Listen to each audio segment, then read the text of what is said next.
अवतार मकरोध भुवनेश किंतु, लेकिन भगवान क्या करते हैं, परित्राणाय साधना विनाशाय तो दुष्कृताम, इतना करके चले जाते हैं, समझे, प्रेम नहीं देते, इतना करके चले जाते हैं।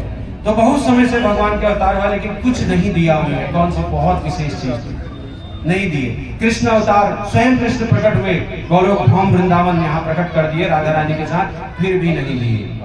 इतने दयालु, कम्वा दयालु शरणम भजे हम, अहो बकीयम स्तन कालकूटम जिंगाशया पाय दत्त साध्वी, यानी पूतना मारने के लिए आई थी, उसको माँ की गति दे दिए। इतना दयालु होने के बाद भी एक चीज फिर भी नहीं दिए।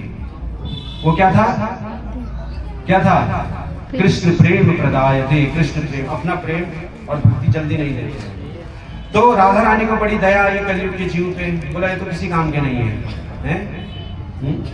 तो उपद्रवी है और झगड़ालू है और भक्ति करते नहीं है, मंद सुमंद मतयो, मंद भाग्य उपाद्रता हमारी ये गुण है कलयुग के मनुष्य को, तो कैसे उद्धार होगा। तो राधा रानी को बहुत दया है, क्योंकि राधा रानी क्या है, करुणावतार है।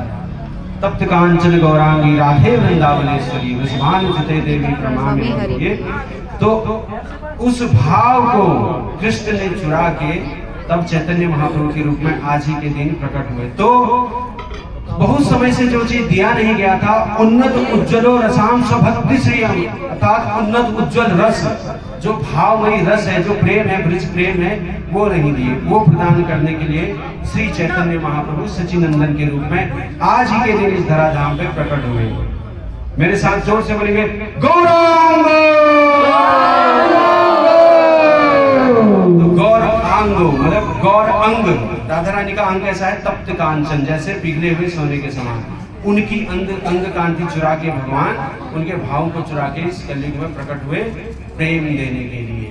इसलिए हरिनाम संकीर्तन क्या है, गौलोक का प्रेम धन है। जो भी इस हरिनाम संकीर्तन में भाग लेता है, सुनता है हृदय से, तो निश्चित है कि उसके हृदय में कभी न कभी कृष्ण प्रेम जागृत होगा ही होगा, भगवत प्रेम जागृत होगा ही होगा, ये निश्चित है। तो आज ही का वो शुभ दिन है कि चैतन्य महाप्रभु प्रकट हुए और इस हरिनाम संकीर्तन को पूरे विश्व में और फिर उनके बाद उनके पार्षद फैला दिया, और ये 10,000 वर्ष तक ये चलेगा। इस 10,000 वर्ष तक जो भी धराधाम पे हैं या होंगे, वो निश्चित है कि भगवत धाम जा सकते हैं, उसके बाद सब खत्म, अगर वो चाहे तो। क्यों? क्योंकि हरे कृष्ण महामंत्र लो तुम ही मांग, भगवान बोलते हैं तुम मुझसे मांगोगे तो मैं जरूर दूंगा, ऐसा ही नहीं दे दूंगा, कुछ मेहनत तो अवश्य करना ही पड़ेगा।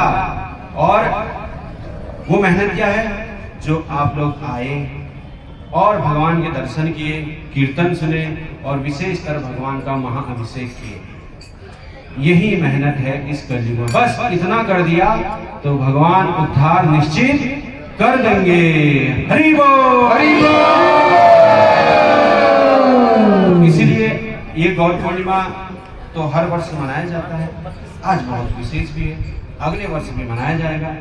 और जो कलयुग के आराध्य हैं वो गौरांग महाप्रभु हैं। क्यों? क्योंकि अगर आप वृंदावन धाम गए और वहां थोड़ा भी कुछ अपराध कर दिया तो समझे होगी बेड़ा पार है। लेकिन अगर मायापुर या जगन्नाथपुरी गए, रात को सो गए, रात को सो गए, सुबह उठे तो भगवान सोचते हैं इसने मुझे रात भर दंडवत प्रणाम किया। हरि बोल। और कोई अपराध, कोई पाप कुछ भी वहां पे लगता नहीं है। गौरांग महाप्रभु आंख बंद कर देते हैं। गौरांग महाप्रभु किसी के दोषों को देखते ही नहीं है। लेकिन इसका मतलब ये नहीं कि वहां जाके खूब पाप कर दिया, झगड़ा कर दिया, नहीं। तो महाप्रभु माफ कर देते हैं, क्षमा कर देते हैं, क्षमा कर देते हैं सबको। इसलिए पतित पावन हेतु तव अवतार मोह पतित प्रभु ना। अगर आपके हृदय में हे भगवान मैं पतित हूँ तो गौरांग महाप्रभु के चरणों में चले जाइए।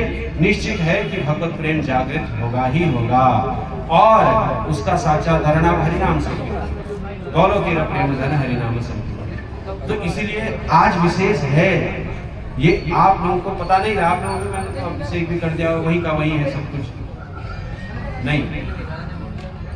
जैसे आप दवाई खाते हो, रोग होता है, दवाई खाते हो तो उसमें दिखता है क्या, आधा % कम हो गया, 2% कम हो गया, 5% कम हो गया। आपने दवाई खा लिया, वो काम करेगा आपका, उसी प्रकार से आपने ये कार्य कर दिया, भगवान का अभिषेक किया, भगवान के दर्शन किए, सुना और अभी प्रसाद पाएंगे भगवान का उसके बाद, तो समझिए कि भगवान प्रसन्न हो गए। बताते हैं कि अगर कोई व्यक्ति भगवान को तिल तो सब जानते हैं ना, तिल मात्र तिल के बराबर देता है, तो भगवान सोचते हैं इसने सुमेरु पर्वत के बराबर दे दिया, हिमालय पर्वत के बराबर दे दिया। ये भगवान का स्वभाव है, समझे? ये भगवान का क्या है? स्वभाव है। तिल मात्र भी अगर कोई कुछ कर दिया, स्वल्पमस्य धर्मस्य त्रायते महतो भयात्, थोड़ा सा भी प्रगति अगर कोई करता तो महान भय से उसकी रक्षा करते। तो इसलिए जितना भी हो सके आप लोग आइए और भगवान का कीर्तन कीजिए। यहीं पे हमारा केशव आश्रम है, और वहाँ पे आप लोग आ सकते हैं। संध्या आरती और आरती होती है, सबको जो भी है जितना भी व्यवस्था उसके प्रसाद देते हैं। तो आप लोग आए तो आप लोग का हृदय से बहुत बहुत धन्यवाद है। तो इसके बाद अब हम लोग ब्रिज की फूलों की होली खेलेंगे, नाचते हुए और गाते हुए, क्योंकि भगवान क्या है? नटवर नागर नंदा, उनको नाचना बहुत पसंद है ना। तो हम लोग प्रयास करेंगे कुछ होली ऐसे गाएं और